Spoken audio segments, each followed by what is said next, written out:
Welcome to the Lawless Astrology channel. My name is Dabney and I'm an evolutionary astrologer. I have another evolutionary astrologer joining me today who is outstanding, and you definitely need to check out his YouTube channel. I'm going to put that below. It's called Rasa Lila Healing, or it's Rasa Lila. He can kind of talk about it. He also has a great website and he does community work. He's based on the East Coast here in the US, and I really like how he has a very spiritual take on the big picture, and it's a very evolutionary take on what's going on. What we're going to be talking about today is we're going to be talking about Mars stationary, then Mars going direct. And we're probably also going to talk about the upcoming Aries energy and kind of how we can all navigate that, given the fact that it's already kind of chaotic and challenging times. And then we're going to be sort of hyper driving it. And my cat's going to say hi. So welcome, Timothy. Hey, great to be here. Thanks for having me. Absolutely. Absolutely. Is there anything that you want to talk about that you have coming up that I can put below for people, or just have them check out your YouTube channel? There is, as a matter of fact, I just put out a new workshop yesterday. Currently, we're going into an incredibly Pisces centric time in what will be an incredibly Pisces Neptune centric year. So, this is my presentation at the most recent Jeffrey Wolf Green Evolutionary Astrology Conference, where I presented on the 12th house. And this is going to be a collective experience for us all, as in 2025, Saturn is in a balsamic conjunction to Neptune in the late degrees of Pisces collectively. So I am putting this material online because it is relevant to us. So if you go to my website, rasalilahealing.com, there's a link to go to downloads, and you'll be able to get that workshop. I also have an online community at rasalilacommunity.com, where I have an ongoing evolutionary astrology school. That's a go at your own pace, teach yourself school, so you can learn everything that I do. And that includes a monthly Q&A circle where you can get a mini chart reading from me once a month. And that is included with membership into the astrology school. Awesome. Awesome. Okay. So yeah, that's very important point about all of that Piscean energy. So we should touch base a little bit on that too, because before we embark upon Aries this spring, late spring, we are going to be still in this kind of morass of what I was calling the other day a little bit of the hall of mirrors, and just trying to figure out the projections and how to get through this hall of mirrors. So, but I invited you on here, and you were, talking about, you were going to talk about the Mars stationary. So do you want to kind of just kick us off with that? Mm-hmm. Well, it's all connected, as the new moon in Pisces is occurring while Mars is stationing in the mid degrees of Cancer, and they're actually going to form trine together. So we're getting very much into the element of water here. This Mars retrograde in particular has been one of the most regressive, introverted, nearly hibernating period I think many of us have experienced in a long time. And again, everything's connected in astrology. We have to look at the chart as a whole at all times. So we also just saw the moon's north node enter Pisces and conjoin Neptune. And that's no coincidence, because we're experiencing a collective overwhelm. We're experiencing a collective creative block. When Mars is retrograde, we typically don't know what to do because we're going through a period of readjustment.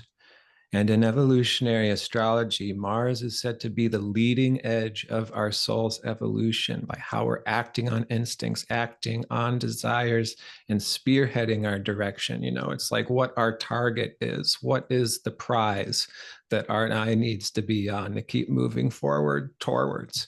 So every 2 years, Mars goes retrograde. We go through a fundamental redirection. And whatever sign that retrograde takes place in is where and how that redirection is taking place.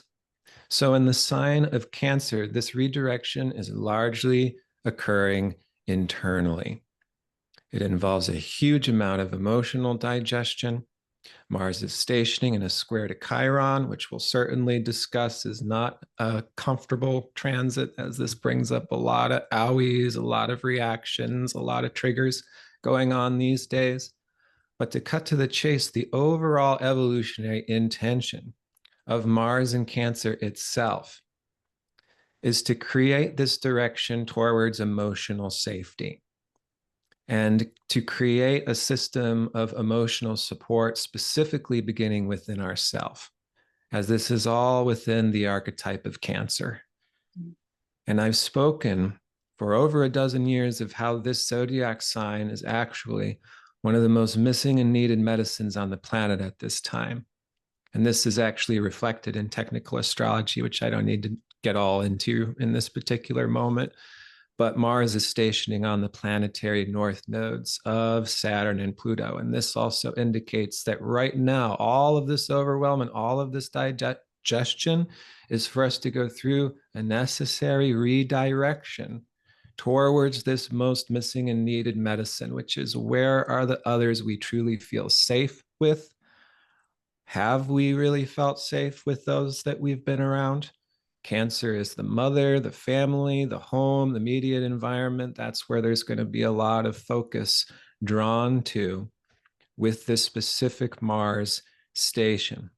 Meanwhile, the party going on in Pisces is going to be bringing a simultaneous evolutionary direction towards a greater process that's unfolding, of which we don't have total control over yet. So, at this particular moment in time, when I'm speaking to you, mid-February is actually a sort of all-time high of uncertainty. That's the number one thing I'm hearing back from folks right now, is they don't quite know what to do. And that's pretty stereotypical of where Mars is in his retrograde. So Mars goes forward February 23rd, correct? Is that Mm-hmm. that's correct. So That's the direct. Yep. we are definitely in it. I know I have 4 planets in Cancer, and so I am I'm definitely feeling it. I'm definitely feeling, as I think everybody is, like you said, this sort of sense of like, where do we turn for safety? I'm glad to hear you say that you feel like we're at a peak of uncertainty, and that maybe once we kind of have the Mars going direct, at least we'll have some energy to know where to direct that uncertainty. So, would you say that um, Mars going stationary direct around the same time as that Pisces new moon? Give me your interpretation of what you think that those energies together, because they feel like they're like diametrically opposed in some ways. I mean, I guess something new is being born with that Pisces new moon, but Pisces being very feeling and Mars being very action oriented. Like, have you thought about kind of that combination? Because it feels like a very potent day where there's like a big pileup in Pisces. Yeah, there's going to be a huge focus on Pisces, and that's specifically because the moon's north node is joining Neptune, and in a few couple months, this is joining Saturn. What's really one of the number one highlighted astrological signatures of this year is the fact that Saturn and Neptune are pretty much together all of this year. They actually go back and forth over the cusp of Pisces and Aries, but they're in a balsamic phase conjunction, which means that they are closing in together, about to complete a cycle, and yet that cycle is not quite completed throughout this year.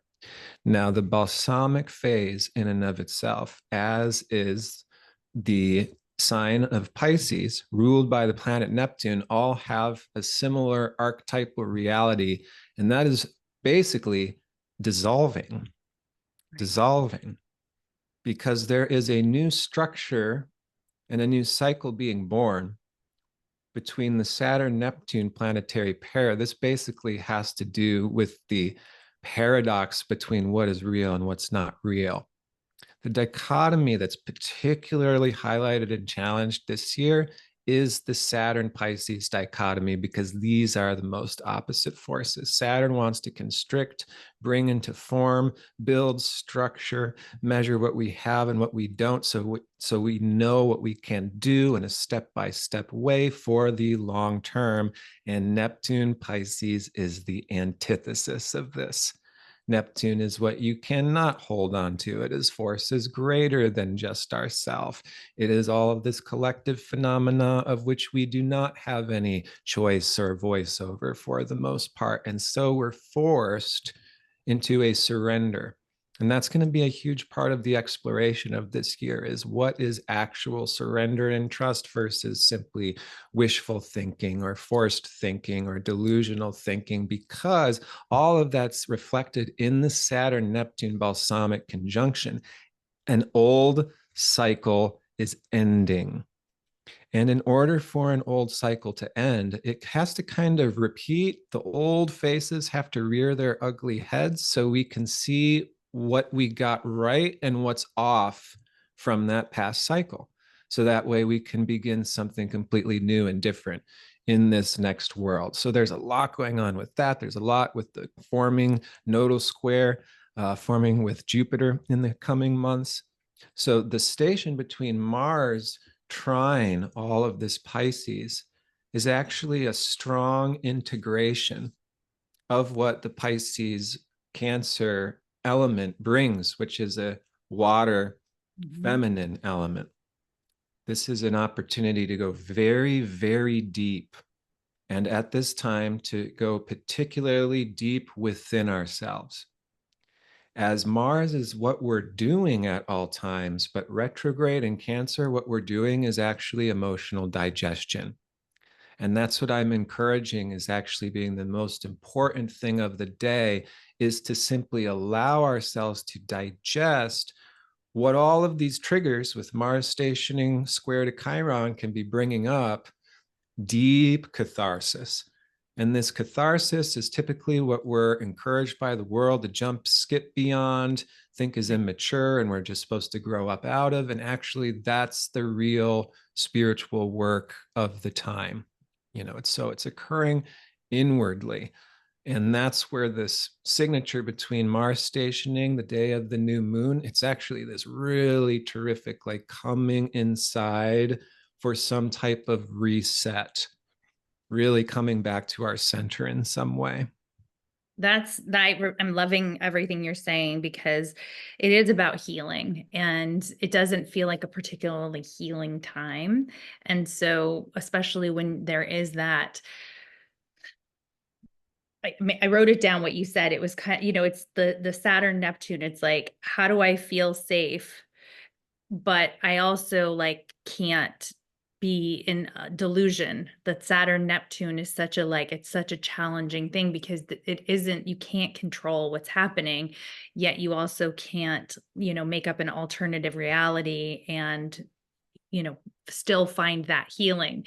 I got a comment on one of my videos just today where someone was talking about how after World War II and the Holocaust, people, especially people that were impacted it or fought in World War II, it was like, we don't talk about it. We just move forward. It was kind of like we skip over the actual process and integration of what happened, and so there wasn't this sort of shouting from the rooftops about like how much damage was done. Instead, it was like, buy a new car and we have refrigerators and, like highways, and it's kind of this like, let's just skip over that part of it.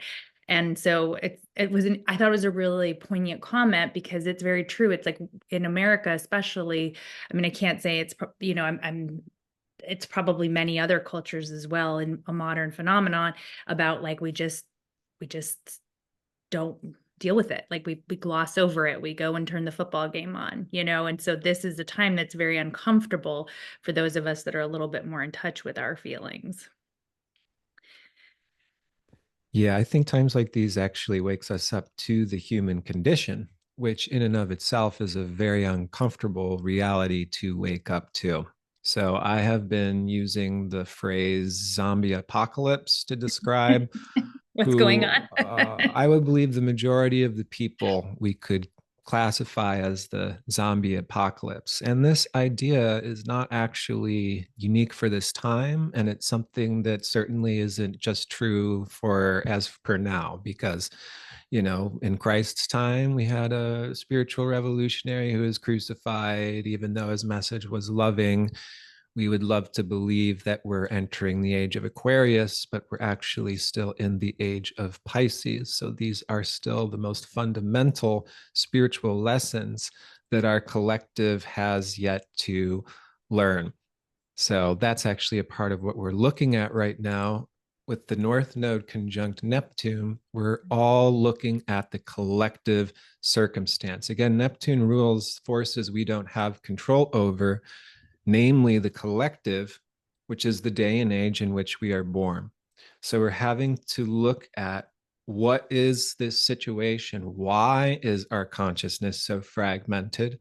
What are these two different sides? Why are they being fragmented? And how could we form a bridge between these two sides? But we need to understand why, what's going on, the actual human psychology, because the easy thing to do is to get overly simplistic and to make it black and white or all us and them, which in itself is the pathology itself.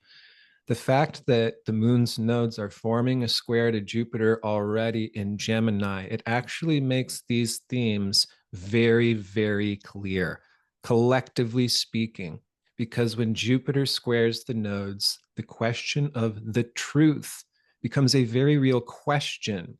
Jupiter square the nodes is when the potential for lying and selling what is considered goodness or what is considered helpful, when it could very well be deceitful. And so that's what we're having to actually examine. And the absolute shadow of Jupiter is the one size fits all. It's the idea that one religion, one culture, one way of doing things should fit the rest of nature when nature is naturally diverse. So this Jupiter in Gemini, which has so much to do with the circumstantial reality of everybody being different, every nation being different, every gender being different, and this potential to regress into a one size fits all way of thinking, when that's already been the Pisces age tradition via this religious monocropping that's been our history up till now. That is the collective. So when the North Node transits Neptune, we're actually getting a reflection back from the collective in the ways that we normally do, which is typically social media, news, TV, or just going out in the world. That's what we're getting really, really intense doses of. That's forcing us to wake up to the reality that nearly 7 out of 10 people are going to bend to an authority figure without question.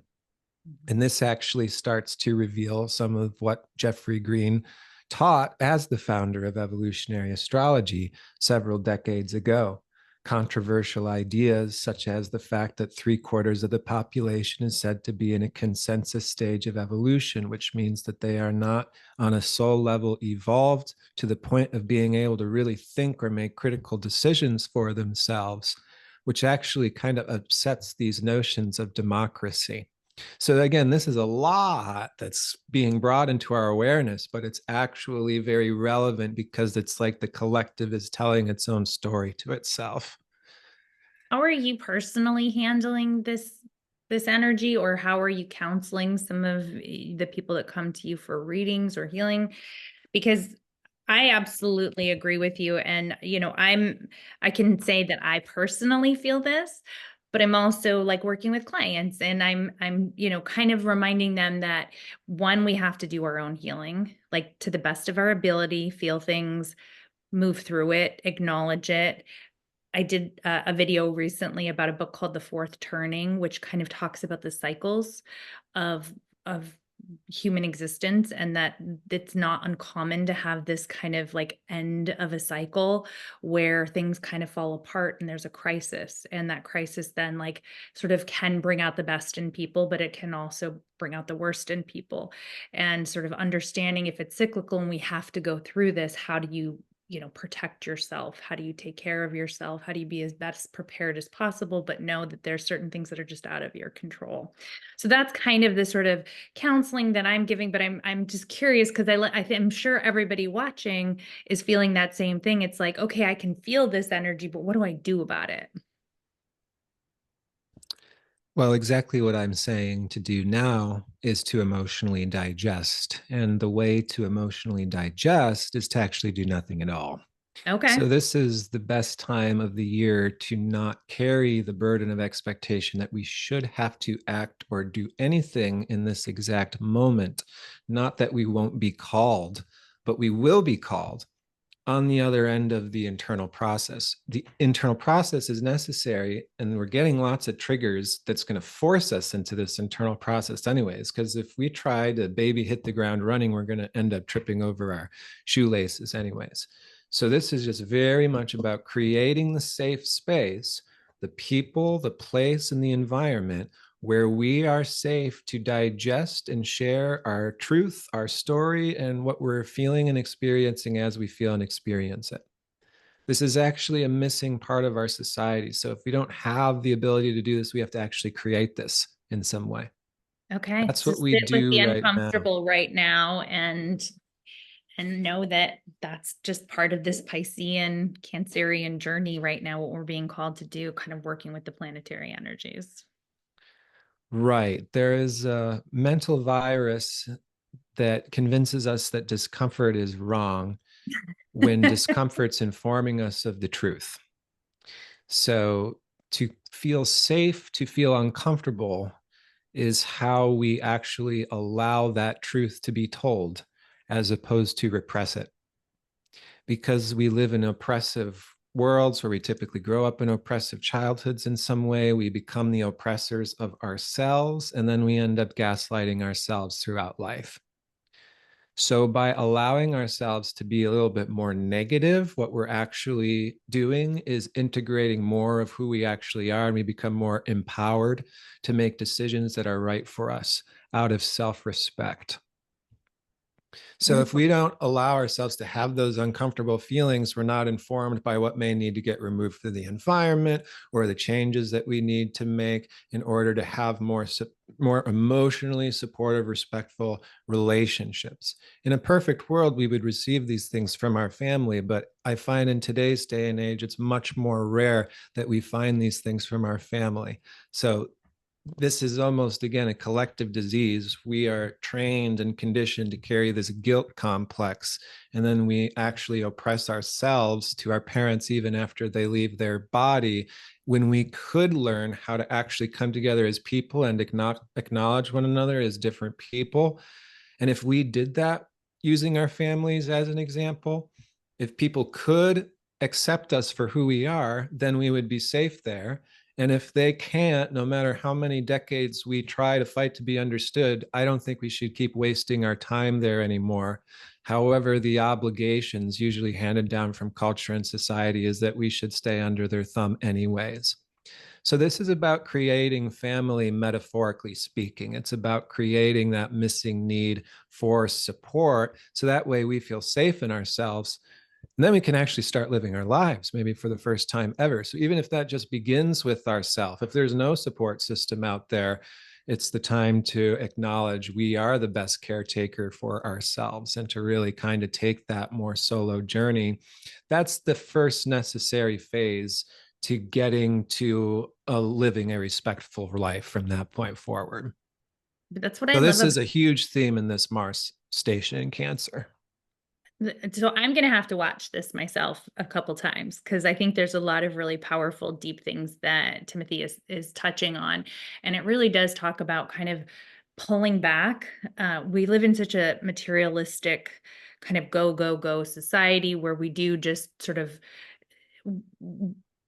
we've come to expect, a lot of people have come to expect, like, oh, it'll be okay, like there is somebody who's going to come and take care of this, or it never gets that bad, or and so we just kind of don't look at the bigger picture about who we are internally. And that's what I love about evolutionary astrology, is because we all do have our own personal growth path, and we all have things that we need to focus on to get to that next level of integration. And so the chart, your personal chart, is that roadmap. But then this collective chart just always blows my mind to think about how much what is going on right now is being reflected in the sky. I don't think that we're collectively um, doing a great job, but this may be the necessary process, I guess is the right word, maybe, to get to a point where we actually have more introspection and we're not just kind of, zombieing out, like you said, like, scrolling on our phones or, going from one, talking about sporting events versus like actual, like the human condition and like what's actually going on in our lives. But it's interesting because I'm not seeing a huge consciousness awakening yet. And maybe that's part of this balsamic phase where it's just has to fall apart. No, there is no mass awakening. This is one of the discrepancies I've been speaking about since I first started teaching. And it's one of the discrepancies between evolutionary astrology, which has unfortunately been lobbed into what is almost, I'm pretty sure you can go into a bookstore and there's like a new age bookshelf, right? So Right. this is like a label, right? This is like a term officially at this point. That astrology really doesn't, it's a misnomer. It shouldn't be on that shelf. It shouldn't be in that place. Astrology is not new. It's from every single culture since the beginning of time. And astrologers do not believe in this new age, which is an entirely separate phenomena. So, for example, I remember this really going off the deep end in 2012. I remember people saying spin around in circles in your backyard because the whole world's going to get enlightened. And I was not one of those people. Me neither. 2012 was not an astrological event. Jeffrey Wolf Green did not talk about a mass awakening. It is not true. It's not true. And it's not inherently evolutionary astrology. What we understand is that there are souls on every spectrum of the whole spectrum of soul evolution. There are incredibly evolved spiritual souls on the planet right now. The majority of the species is not there at any given moment in time. Now, there are also greater cycles at work, such as the reverberation between what are considered golden or dark age. Right. And we're crawling out of a dark age. So the idea that we click our heels, skip and jump straight out of a dark age into a golden age is just pure fanciful thinking. Right. Why that fanciful thinking is more popular, because evolutionary astrology is not popular at all. Even people calling themselves evolutionary astrologers aren't actually necessarily knowledgeable what the core evolutionary astrology is, unfortunately. And there's a whole bunch of reasons for that. It's a mess, to be honest.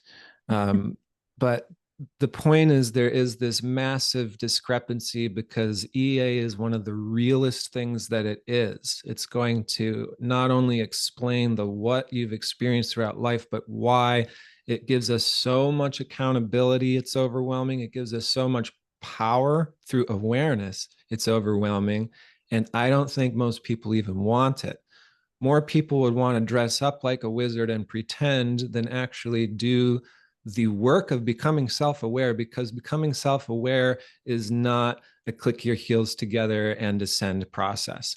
It's much more complicated than I think some of the more capitalistic, materialistic co-opting of the new age has become. Like you said, like you have an Instagram account and you manifest a trip to Bali. I mean, Or that's, you think you're going to sign up for a course, get some kind of magical channeling, you're going to get attuned to and it's something, and then all, you but think it's you're all better better. than everybody.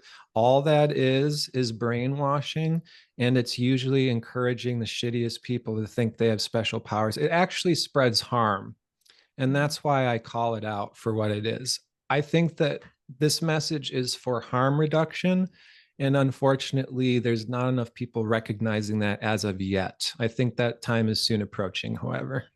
I think that we're approaching a time of actual consequences for lots of different behaviors, and where we're going to be forced to look in the mirror in a new way. Like right now, I feel like there's so many different projections with all of the Piscean energy that it's hard to see what's real, what isn't real. We can delude ourselves. But when the rubber meets the road and things actually get hard for people, that, when there are actual consequences for, behavior or choices, then there is this sense of, do you want to then dig deep and figure that out, make those connections, or do you still want to project blame? We are at the whim of collective choices right now. So, because the moon's north node's transiting Pisces through the next 18 months, the collective evolutionary lesson is actually going to be specifically this. How can we surrender and let go to what we don't know? We don't know what's about to happen. We don't know what is going on behind these doors. Is it going to be when things happen? Yeah. Yeah. So we're going to have to stand up and fight for something, whether that be metaphorically, whether that be spiritually. That's where things are going. So right now, again, I think it's not about having to be there quite yet, because I think we already intuitively sense that. It's about creating the means to really feel safe and at home in ourselves, because that home base is going to be really important. So that way we can go out in the world unfazed. We can be confident about what we're going. But as Saturn transits Aries, it's going to be a rite of passage. It's not like that warrior like confidence gets served to us on a silver platter. We earn it by going through Herculean type of initiations, right? Yeah. So that's some of what I would suspect with that. But again, it's a little too early to say, because there's too much happening collectively up through this next year alone. I don't think we know what the end of this year looks like until we're there. Oh my gosh, I think that that's so refreshing because so many astrologers, want to say they know what's going to happen. And I'm in that same camp. Like I'm not super predictive. I have my opinions, I have my senses of what's going to happen, but the reality is we do have choices. And so we are definitely feeling so much right now. It sounds like the energy right now is so very different than what's coming, that it's really what's coming will be impacted greatly about how we handle things now. Yeah. Yeah, I think a lot of astrology is not real astrology. It's feel good. So it's Right. almost like, oh, what's reality? And then how do we skew reality to make it feel good? And that to me is the mental disease, because we believe that is somehow making a contribution. We believe that is somehow being good. And it's the antithesis of being good, because we have to actually acknowledge the whole of what's going on. We have to do that outwardly and we have to do that inwardly.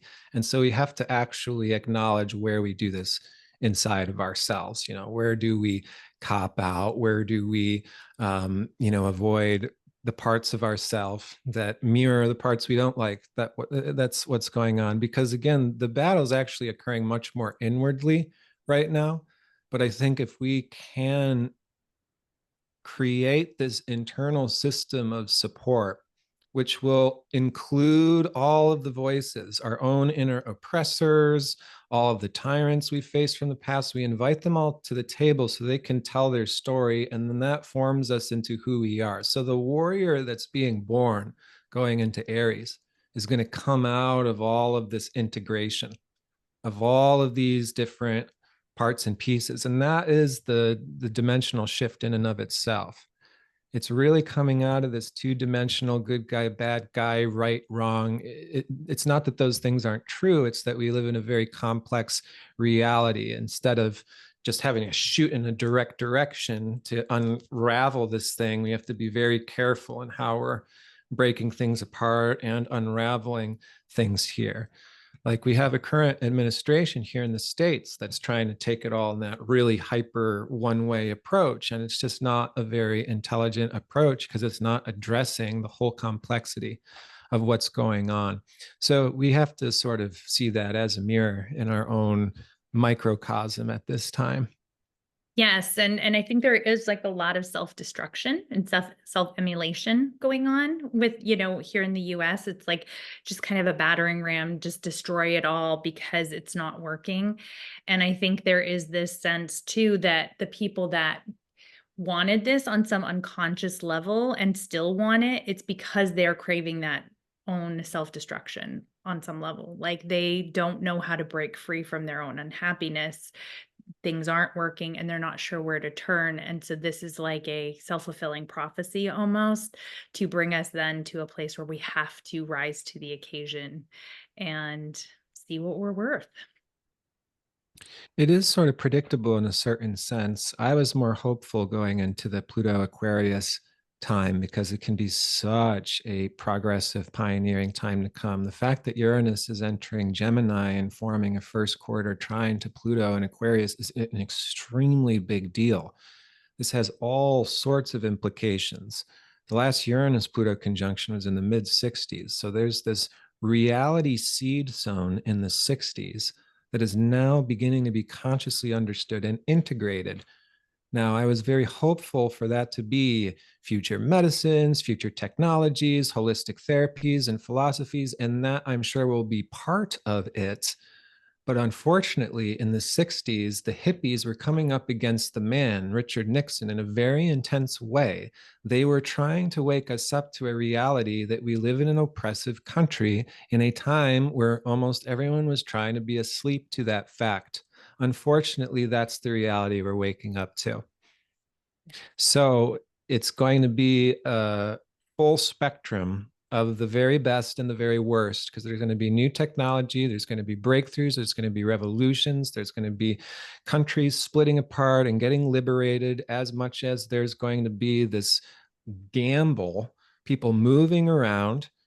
And it's like a free for all because there are, greater forces at work. And so you know, people change sides, in other words, and people are trying to play to rope in as many as they can. Yeah, new So boundaries, it definitely. is an opportunity, but it's scary. And so we would be good to reframe that anxiety into excitement if we could. But I know that's a little easier said than done. I'm working on it. So I'm happy that I think this is a good place to somewhat wrap because there is something hopeful there. I am somebody that believes that we do need hope. I do believe that we need something to hold on to get us through and do the hard work of integrating our emotional traumas and our joys. Sometimes that's the thing that we don't know how to integrate is actually like feeling good about ourselves. Or so this is all projections that we have to work through. And so that's the shred of hope, is that there is still a journey unfolding and we can do our own work, and we can reframe it to being alive in pretty exciting dynamic times. I do have a bit of a comment to that because I think hope we do need, and that is a Neptune word. But I suggest we also be careful with hope because I think hope and wishful thinking can oftentimes go together. And the deeper Neptune is faith, faith and trust and surrender to that which we may not even comprehend. That's a level of transcendence that is very, very powerful and in no way even depends upon hope. And I know, again, this may not be something that's easily said. Hope is something that's kind of we can grab onto, but faith is not something we're grabbing onto. It's not that it's going to be okay because we expect it to be a vacation later. It's going to be okay because my soul is eternal. My soul is invincible. And even if God were to send me into the depths of hell, that would be for good reason, and that's a little bit more profound as well as more powerful and protective than hope. Does that make sense? 100%. I think that that's very helpful even I for think that right now and in times that are very challenging, I unfortunately witness the majority of people cling to hope because they don't have the deeper faith that actually has a very different expression than trying to cling on to hope because people are actually afraid. And if we could get to faith, we wouldn't be afraid. All right, so I'm gonna have to watch this a few times probably because No Timothy's problem. Well, you a brought little, me on, so a little more this is wise how it than, goes. yeah. Thanks for having me, I Dabney. I know that you are 100% right, and so I'm grateful for you sharing this wisdom with everybody. And yeah, definitely check out Timothy's work because he's not gonna sugarcoat it for you. So keep that in mind. But And if check out you my 12th house workshop because that's specifically what we're starting to get to towards the end. This is the real deep Pisces, Neptune, 12th house, the reality of the mystic, the wisdom that Jesus Christ set an example of. That's what we're talking about here. And this is also core evolutionary astrology. Amazing. Well, I think that there's some amazing wisdom being shared here through the cosmos. So, as always, the universe is conspiring to help us.